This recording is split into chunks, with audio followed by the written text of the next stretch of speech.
में जो alternating current आती है, उस अल्टरनेटिंग करंट का जो वोल्टेज की रेटिंग होती है, जिसको हम बोलते हैं आरएमएस वैल्यू ऑफ वोल्टेज, वो 220 वोल्ट है। और उस वोल्टेज में जो फ्रीक्वेंसी होती है, वो फ्रीक्वेंसी क्या होती है? 50 हर्ट्स। क्योंकि जो एसी होता है उसकी एक फ्रीक्वेंसी होती है, लेकिन डीसी की कोई फ्रीक्वेंसी नहीं होती।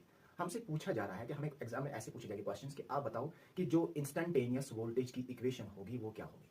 हमने पढ़ा है जो इंस्टेंटेनियस इक्वेशन होती है वोल्टेज की, वो होती है E is E naught sine of omega T plus five. यहां से जो ये ई नॉट है ना, ये ई नॉट आपको क्या लेना है? ये ई नॉट आपको लेना है पीक वैल्यू। और आपने पढ़ा है जो आरएमएस वैल्यू होता है ई आरएमएस, वो होता है बराबर ई नॉट बाय रूट टू।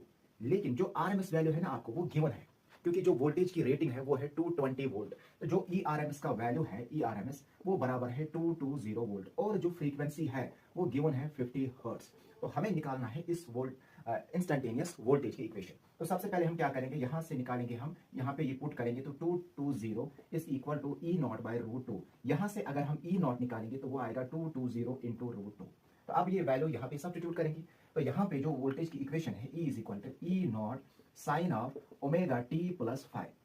तो यहाँ पर हम इसको ऐसे लिख सकते हैं, ई इज इक्वल टू जो ई नॉट का वैल्यू है वो तो हमने निकाला है peak value, that is 220 root two sine of, और ये जो ओमेगा होता है ये होता है बराबर 2 पाई एफ टी, और यहाँ पे आएगा 5। तो जो ई का वैल्यू होगा that is 220 root two sine of, यहाँ पे लिखेंगे 2 पाई, जो फ्रीक्वेंसी है गिवन वो है 50 hertz into 50 into T plus 5। तो जो हमारे इंस्टेंटेनियस वोल्टेज की इक्वेशन आई है that is 220 root two sine of 100 pi T plus 5। This is the equation of the instantaneous voltage. Thank you.